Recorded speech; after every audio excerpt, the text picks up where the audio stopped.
Gero adik edo itu malaba alan. Mahaman beri Maharaj.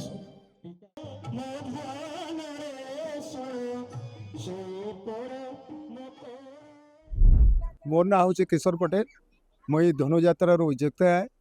यहाँ आमर 4 वर्ष हवा धनुजात्रा ये होता आमर षष्ठ दिन आज धनुजात्रार काली आज आमर नापकली आ जहाँ सब कार्यक्रम सब सरी जाइए आज आमर ये बाकी सब कार्यक्रम हवा ये आ विशेषकर आज गोटे निआरे चलबार प्रोग्राम अच्छे दीपाली मैडम भी आसवे आज आ बाकी कृष्ण बलराम सब आमर जेन अच्छा पे सब गाँव कर आ बाकी सब बाहर आमर यहाँ 2 मास आगु प्रिपरेशन करूँ 2 मास आगु करू करू एवं कार्यक्रम चली सब यहाँ आमर गोपुर आ कृष्ण लीला आमर इन चली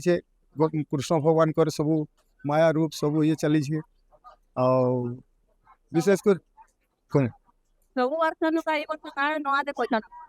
नुआ देखो बोले आमर तो एमती गोप लीला सब बेले चली थी किंतु ये वर्ष आम नुआ कार्यक्रम गोटे हवा जेनटा के अग्नि रे चलवा कृष्ण बलराम चलवे बलवान हेबे कंस सागे युद्ध करबे। मोर ना होचे इसुबाग मुई बनी श्री कृष्ण आउ हमें 5 दिन हला ना सिखु छु आउ हम हमर गुरु माने सिखे छ केते दिन धरी करी सिखला 5 दिन धरी करी हमें सिखलो ना जते बेले स्टेज के आसा ना एते सारा लोग सामने रे कते सामने पड़ के केनता अनुभव है हमको बहुत उत्साहित आउ गर्व अनुभव है। मोर ना जयश्री सेठ मुई दल के गोपपुर है फिर तो हेगलाना 4 वर्ष हेगलाना धनुयात्रा हमर बार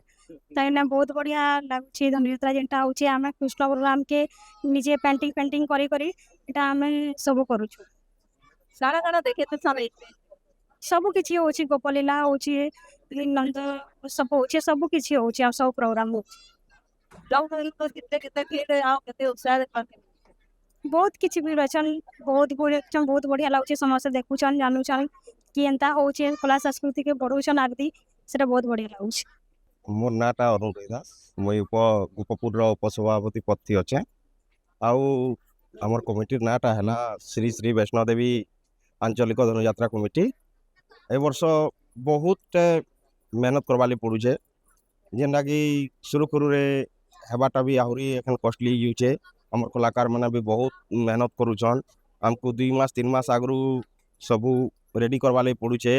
प्रतिदिन मंच उपरे आसिक रिहर्सल करवा लगी पड़ुचे तार नहीं कर आज उपस्थित है।